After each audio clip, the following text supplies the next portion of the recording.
자, 오늘 말씀 말라기 구약성경 맨 마지막 책 말라기 4장 5절 6절입니다.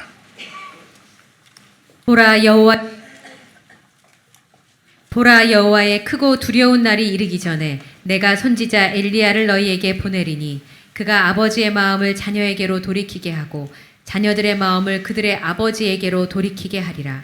돌이키지 아니하면 두렵건대 내가 와서 저주로 그 땅을 칠까 하노라 하시니라. 아멘. 창세기 27장을 보면 아들이 아버지에게 울면서 하소연하는 그런 구절이 기록되어 있습니다. 27장 34절에서 보면 에서가 소리내어 울며 아버지에게 이르되 내 아버지여 내게 축복하소서 내게도 그리하소서 이렇게 절규합니다. 에서가 아버지 이삭을 향해서 외치는 이 비통한 절규, 오늘날 수많은 성인 자녀들이나 사춘기 자녀들이 그 아버지와 어머니를 향해서 외치는 절규입니다. 내 아버지여 내게 축복하소서 내게도 그리하소서. 하나님께서는 자녀들이 그 자녀들을 자신의 인생의 여러 시기에 부모의 축복을 받도록 설계하셨습니다.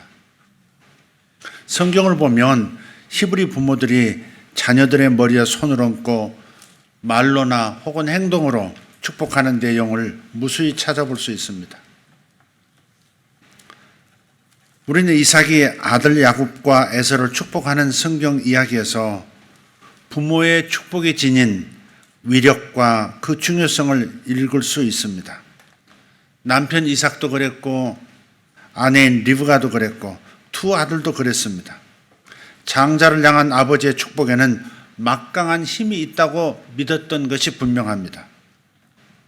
그렇기 때문에 야곱은 어머니 리브가의 도움으로 장자인 형 에서의 정당한 몫이었던 축복을 가로채기 위해서 거짓말까지도 불사했던 거죠.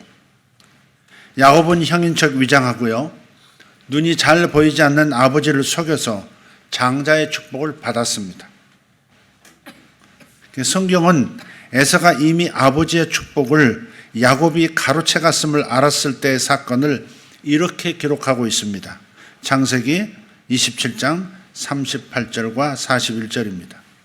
에서가 아버지에게 이르되 내 아버지여 아버지가 빌 복이 이 하나뿐이리이까 내 아버지여 내게 축복하소서 내게도 그리하소서 하고 소리를 높여 우니 그의 아버지가 야곱에게 축복한 그 축복으로 말미암아 에서가 야곱을 미워하여 심중에 이르기를 아버지를 곡할 때가 가까웠은즉 내가 내 아우 야곱을 죽이리라 하였더니. 아멘. 도둑 맞은 축복 때문에 동생을 죽이려고 계획할 만큼 에서가 분노했던 이유가 무엇입니까? 우리 현대인들은 이해하기 어려운 중요한 무엇인가를 에서는 알고 있었던 것이 분명합니다. 에서는 아버지가 자신의 미래에 대한 열쇠를 쥐고 있고 그 열쇠를 사용할 때 비로소 자신의 인생이 형통한 길로 갈 수 있음을 알았던 겁니다. 실제로 성경에서 야곱의 후세대들을 추적해 보면 야곱하고 그 가문은 수적으로 크게 번성했고요. 큰 재물과 건강을 누렸습니다. 역병과 질병을 앓지 않았고 적을 물리치고 오랫동안 자신들의 땅에서 통치했음을 알 수 있습니다. 반면 에서의 족속은 수적으로도 번성하지 못했고 형통하거나 부자가 되지도 않았고 적들의 빈번한 공격에 시달린 기록들이 있습니다. 실제로 저들이 살았던 에돔 땅으로 가서 보면 이 성경 말씀이 실제인 것을 알 수 있습니다. 그곳은 붉은 암벽과 흙으로 뒤덮인 아주 황량한 광야에 불과하다는 것을 볼 수 있을 겁니다. 창세기 27장 39절을 보면 너의 주소는 땅의 기름짐에서 멀고 내리는 하늘 이슬에서 멀 것이다 그랬습니다. 실제로 에돔 땅을 가보면 그렇습니다. 붉은 흙으로 덮여 있습니다. 황량합니다. 정말 그 자체입니다. 현대의 많은 가정들에서도 동일한 현상이 보입니다. 부모의 축복을 받은 자녀들은 성인이 되어 강성하고 형통한 삶을 살아갑니다. 반면 부모에게서 한 번도 축복을 받지 못한 자녀들은 힘들고 어렵게 살아갑니다. 왜 이런 일이 생길 것일까? 하나님께서 축복에 특별한 위력이 나타나도록 설계하셨기 때문에 그렇습니다. 그런데 부모들이 자녀들을 축복하지 않는다는 중요한 두 가지 이유가 있습니다. 첫 번째 이유는 무지입니다. 몰라서 그렇습니다. 해야 한다는 걸 모르는 겁니다. 그 누구도 부모의 축복에 대해서 가르쳐 준 적이 없기 때문입니다. 그저 목사님의 축복, 하나님의 종들의 축복, 이거 외에는 모르는 겁니다. 무지가 첫 번째 이유입니다. 두 번째 이유는 경험 부족입니다. 어느 부모도 자신이 받지 못한 것을 자녀에게 줄 수 없겠죠. 그래서 부모가 된 우리 역시 자녀들을 축복하기가 쉽지 않습니다. 그럼에도 불구하고 우리는 아브라함이 신앙의 길을 개척해냈듯이 잘 모르고 부족하지만 시작해야 합니다. 한 번도 가보지 않은 길, 본 적이 없는 길이지만 성경을 힘입고 우리 모두 더듬어 만들어 나가야 합니다.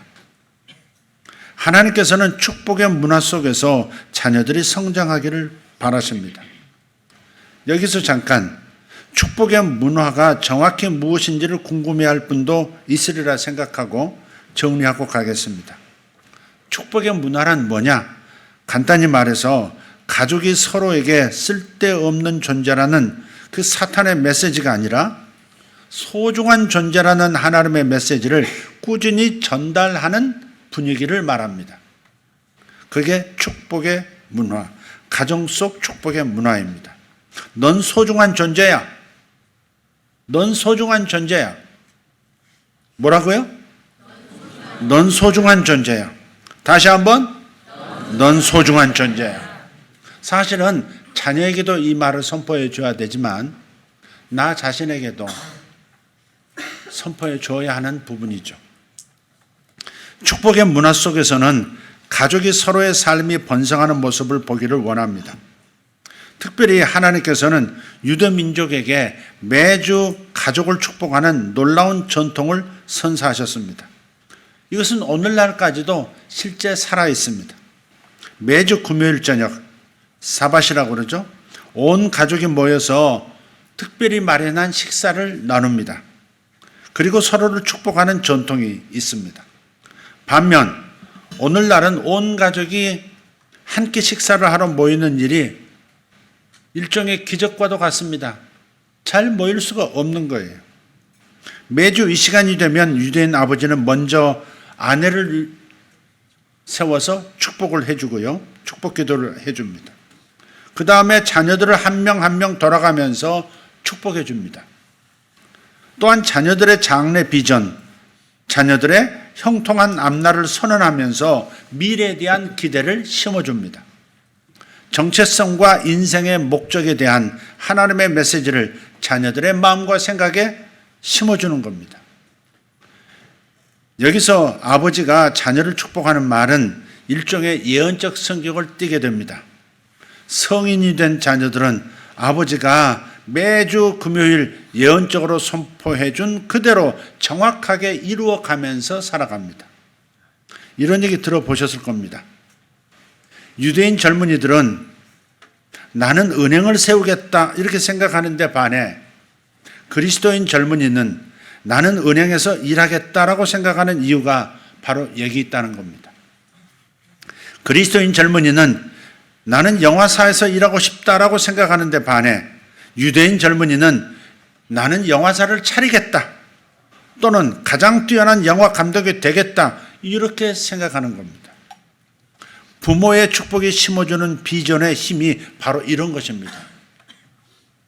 부모가 심어준 그 축복의 말이 자녀의 비전의 크기를 결정하고 결국 인생의 크기를 결정하는 겁니다. 관찰해 보면 정기적으로 자녀를 축복하는 전통이 없는 가정의 자녀들은 부모에게 주로 꾸지람을 듣거나 책망을 듣습니다. 때로 그런 말들은 본의 아니게 하나님의 메시지보다 사탄의 비전과 이미지를 자녀들에게 심어줍니다. 매주 자녀들에게 축복하는 이 전통을 하나님께서 유대인들만의 전유물로 허락하신 것은 아니라고 생각해요. 말로 축복하는 것이 아직 어려운 부모는 그냥 안아주는 것으로 시작하시면 됩니다. 그냥 안아주는 겁니다. 저도 그렇게 자주 합니다. 예배가 끝나면 뒤에서 아들에게 다가가서 꼭 그냥 안아줍니다. 큰아들도 둘째 아들도 마찬가지입니다. 집에서도 마찬가지입니다. 요즘은 아들이 되게 먼저 다가와서 아비를 꼭 끌어안습니다. 저는 밤에 공부하는 습관이 있어서 아침에 출근하는 아들보다 좀 늦게 일어날 때가 많습니다. 그러면 출근하기 전에 조용히 내 방에 들어옵니다. 그리고 저에게 안겼다가, 누워있는 저에게 안겼다가 가요. 퇴근하면 또 그 행동이 반복됩니다. 아들도 블레싱이 되지만 아비인 나에게도 큰 축복을 받고 있다는 느낌을 갖게 해주는 거룩한 행동입니다. 안아주는 것도 말로 하지 않는 행동의 언어인 겁니다. 담임 목사인 제가 주일 아침마다 주일학교 어린이들에게 머리에 손을 얹어서 축복하고 있는 것을 보실 겁니다. 하지만 매일 집에서 부모가 자녀들에게 이 거룩한 일을 수행하셔야 합니다. 이게 성경이고 이게 하나님의 명령이고 이게 하나님의 축복을 위한, 가정의 축복을 위한 설계입니다. 부모가 첫째인 거예요. 우리 부모들의 실수는 자녀들의 정체성보다 행동을 더 주목해 보는 것에 있습니다. 부모가 자녀의 정체성과 행동을 혼동해서 구분하지 못한다면 아들이나 딸의 행동만을 꾸짖으면서 자녀의 정체성까지 저주하는 잘못을 범하게 됩니다. 앞에서 우리는 축복의 문화를 무엇이라고 설명했습니까? 가족이 서로에게 너는 쓸데없는 존재라는 이런 사탄의 메시지가 아니라 너는 소중한 존재라는 하나님의 메시지를 꾸준히 전달하는 분위기, 그게 가정의 축복 문화 분위기입니다. 아들과 딸의 정체성은 넌 소중한 존재야가 맞습니다. 다시 뭐라고요? 예, 그렇게 말해 주셔야 합니다. 그렇게 느껴지도록 하는 것이 축복하는 겁니다. 이 메시지가 느껴지게 하는 말이 축복의 말인 것이에요. 아, 난 아빠에게 소중한 존재이구나. 아, 난 엄마에게 소중한 존재이구나. 이것이 느껴지도록 매일 블레싱을 해주는 거예요. 그렇다면 반항적이고 나쁜 행동을 한 아이를 축복하는 것이 옳은 일인가? 물론입니다. 축복은 자녀의 행위가 아니라 자녀의 존재 자체의 바탕을 두어야 하는 거죠. 10대 자녀들의 반항은 부모의 축복 결핍이 주는 원인입니다.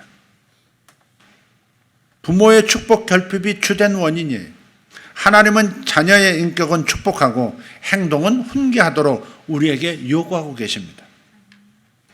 이 부분은 하나님께서 부모들에게 먼저 모범을 보이세요.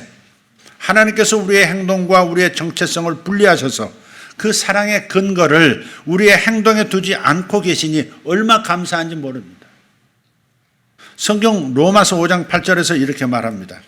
우리가 아직 죄인 되었을 때 그리스도께서 우리를 위하여 죽으심으로 하나님께서 우리에 대한 자기의 사랑을 확증하셨느니라.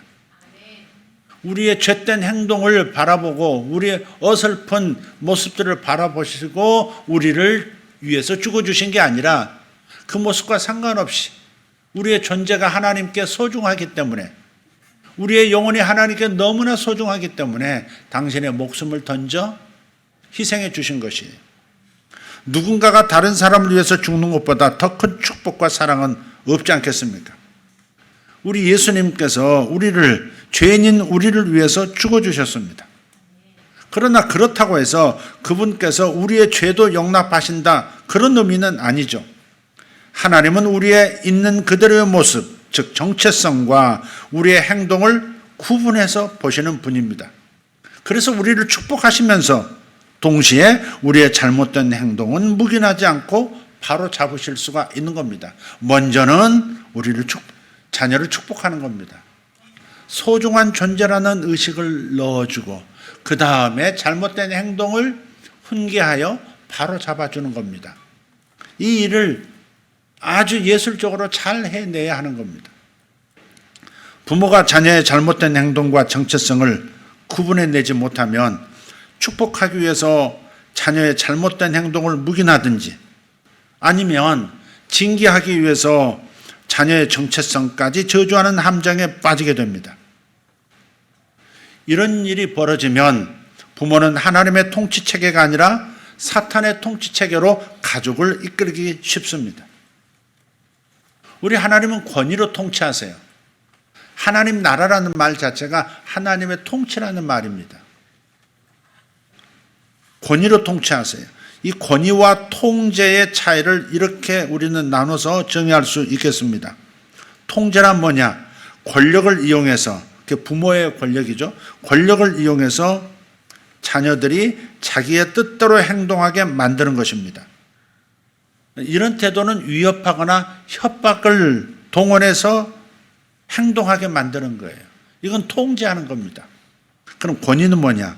권위를 행사하는 것은 상대방의 인격과 뜻을 있는 그대로 존중하면서 선택의 자유를 허용하고 그 결과를 그 자신이 책임지게 해주는 겁니다.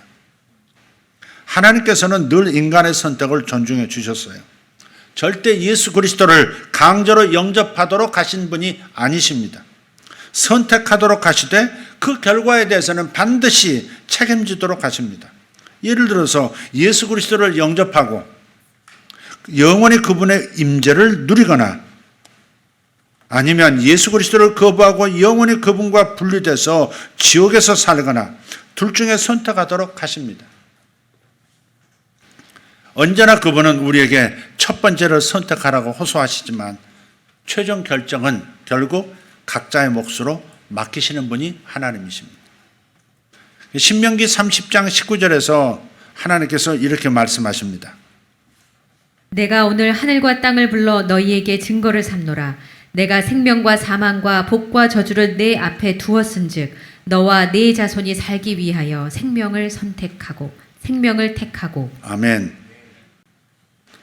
선택의 자유를 주시되 그 대가를 치르도록 하시는 하나님의 모습을 여기서도 볼 수 있습니다. 우리 주님께서는 그분이 우리를 다스리시듯이 우리의 자녀들을 대하라고 말씀하고 계시는 거예요.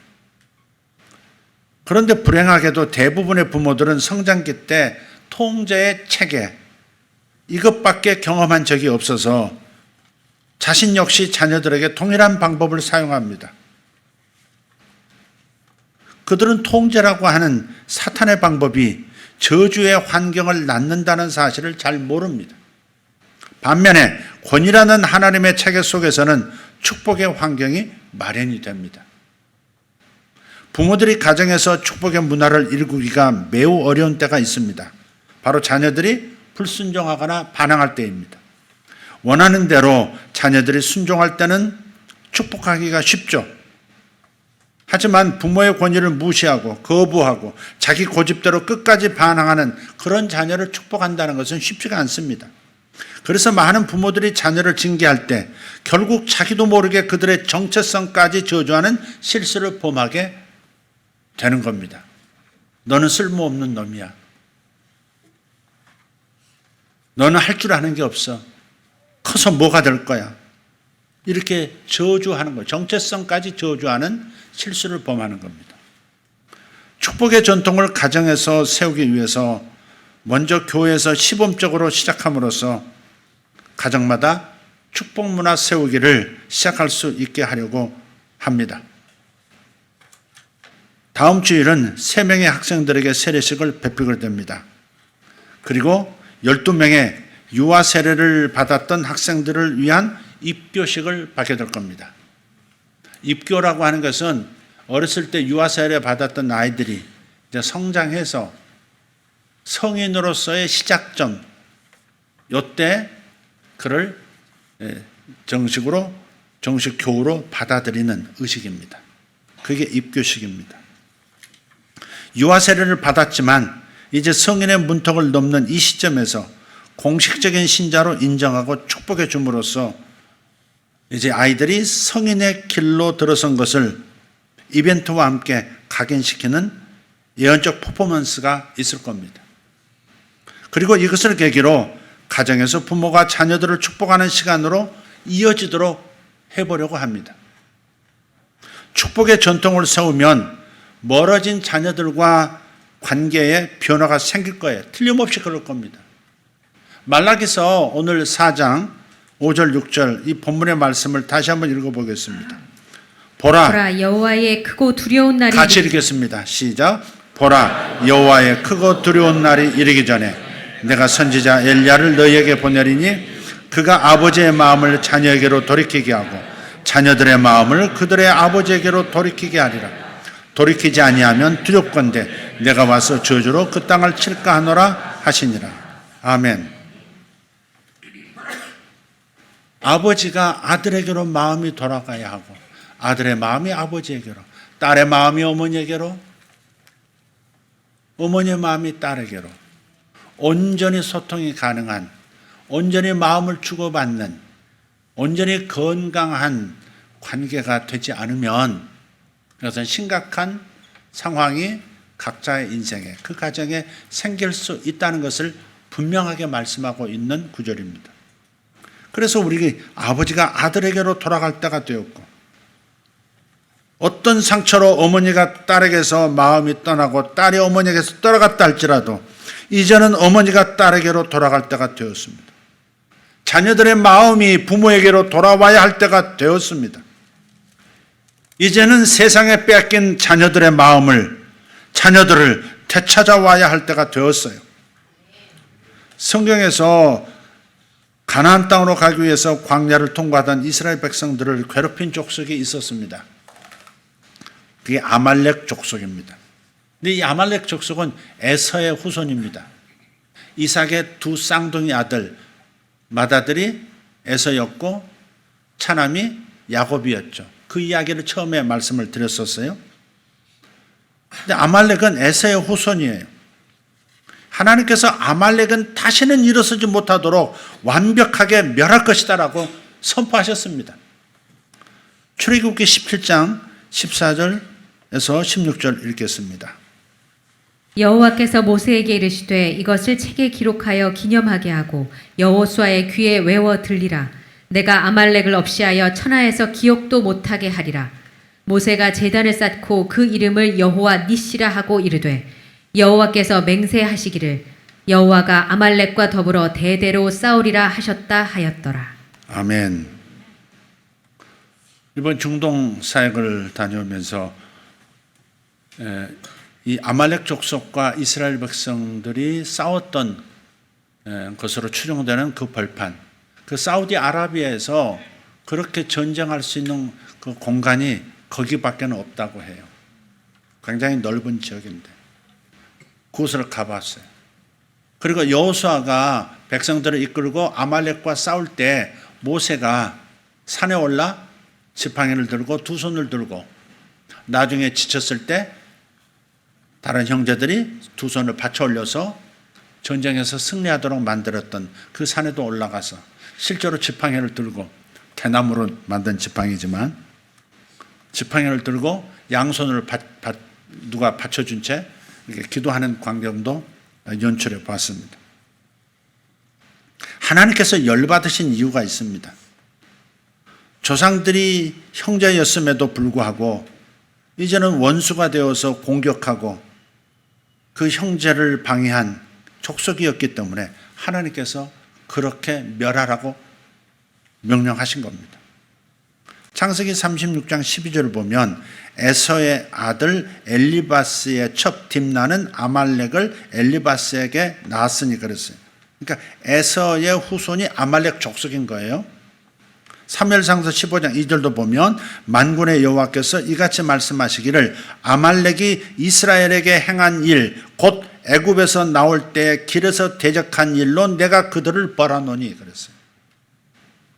조상이 형제인데 저 노예로 살다가 겨우 빠져나와서 하나님 인도하신 땅으로 가는 그 히브리인들을 형제로 환영해주고 도와줘야 할 텐데 그게 아니라 그 히브리인들을 아말렉 족속이 공격을 하니까 이거에 대해서는 하나님께서 용서하시지 않는 거예요. 많은 잘못이 있지만요, 교회 안에서 형제에게 상처를 입히고 형제를 괴롭힐 때 그것은 용납할 수가 없는 거예요. 부모에게 가장 가슴 아픈 것이 형제끼리 싸우는 거라고 그러잖아요. 약한 형제를 강한 형제가 괴롭힐 때 부모에게는 가슴이 아픈 일이 되는 거죠. 하나님도 마찬가지. 아말렉이 형제들을 공격한 겁니다. 그래서 아말렉을 멸하라 그러신 거예요. 특히 아말렉은요, 이스라엘 진영 뒤쪽에서 공격을 항상 했어요. 노약자들, 특히 어린 자녀들이 뒤쪽으로 처지죠.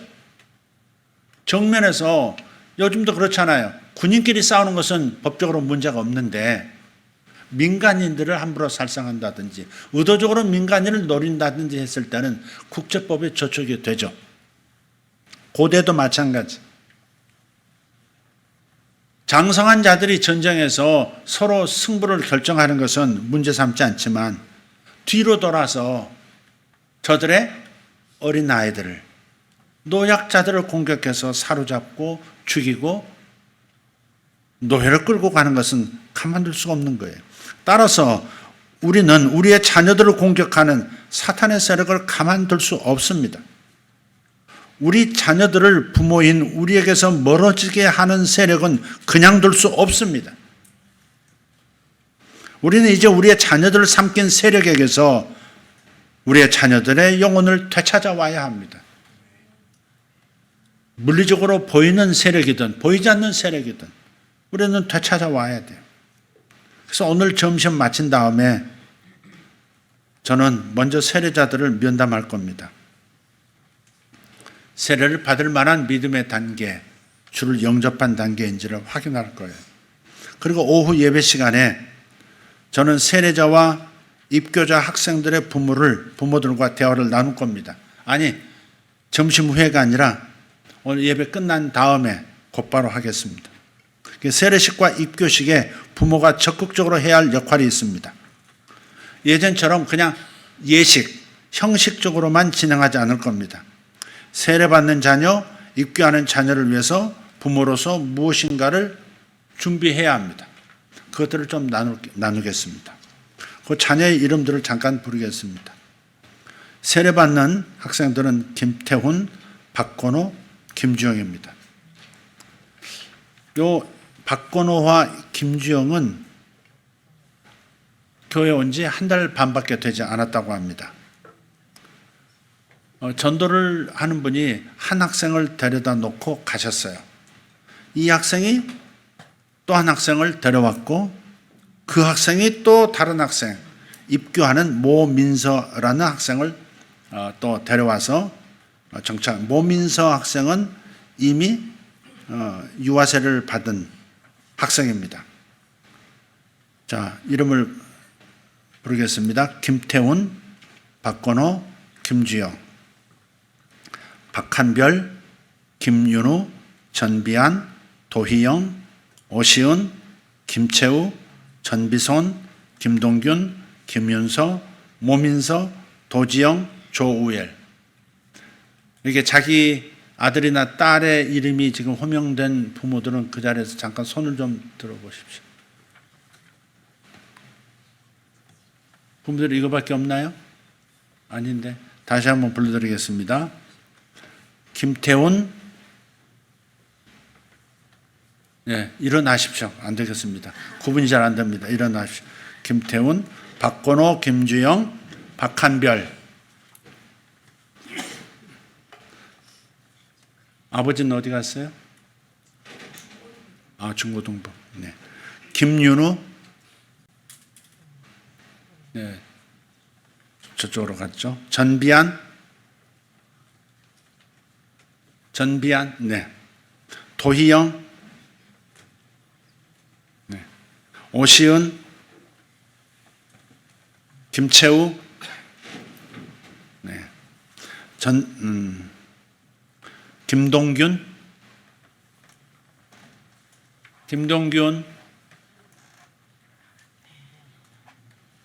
김윤성, 네, 지금 학생부, 모민서, 도지영, 네, 서셨죠? 조우엘, 엄마는?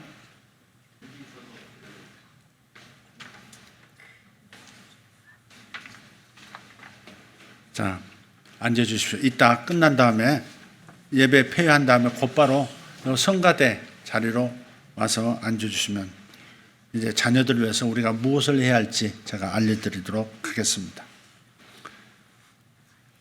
뭐든지 메시지로 끝나지 않고 그 메시지가 우리의 현실이 되도록 우리가 행동해야 할 항목들을 이제는 하나씩 만들어 가려고 합니다. 그래서 정말 우리 교회 안에서, 우리 가정 안에서 축복 문화가 자리 잡도록 만들려고 합니다. 기도하겠습니다. 하나님 감사합니다. 특별히 어린이 주를 맞이하고 어버이 주를 맞이하면서 다음 주에 우리 세례받는 학생들 또 입교하는 학생들이 있어 우리의 사랑하는 이 자녀들이 어떻게 하나님 안에서 우리 주 예수 그리스도의 손에 붙잡혀 하나님께서 쓰시는 위대한 병기가 될 것인지 정말 참으로 기도하고 간절히 부르짖어 하나님께 요청할 때가 왔습니다. 세상의 마음을 뺏겨버린 우리의 자녀 세대, 이 다음 세대를 다시 되찾아와야 할 사명이 우리 부모에게 있습니다. 우리 부모 세대들이 일어나서 본을 보이면서 자녀들의 영혼을 주님 앞으로 다시 서도록 정렬하도록 만들어야 되겠습니다. 능력을 주시옵소서, 지혜를 주시옵소서. 담임 목사인 저와 우리 부교육자들이 그리고 모든 직원들이 교회 모든 리더들이 한마음이 되어서 우리 다음 세대가 잃어버린 세대가 되지 않도록 우리의 자녀들이 장성하여 하나님을 모른다 하는 자녀가 하나도 나오지 않도록 오히려 하나님께 붙잡혀 제가 이 시대의 여호수아가 되겠습니다. 이 시대의 사무엘이 되겠습니다. 이 시대의 다니엘로 살겠습니다. 그렇게 고백하며 주님 앞에서 뛰고 영광 돌리는 자녀들 되기를 원합니다. 아버지 하나님, 우리가 몸부림하며 시작해 보겠사오니 성령이여 역사하여 주시옵소서. 역사하여 주시옵소서. 부모와 자식이 아버지의 마음이 아들에게, 아들의 마음이 아비에게, 딸의 마음이 어미에게, 어미의 마음이 딸에게로 돌아와 하나가 되는 역사가 현실 속에 일어나도록 주여 도와주시옵소서. 역사하실 줄 믿사옵고 우리 주 예수님 이름으로 기도하옵나이다. 아멘.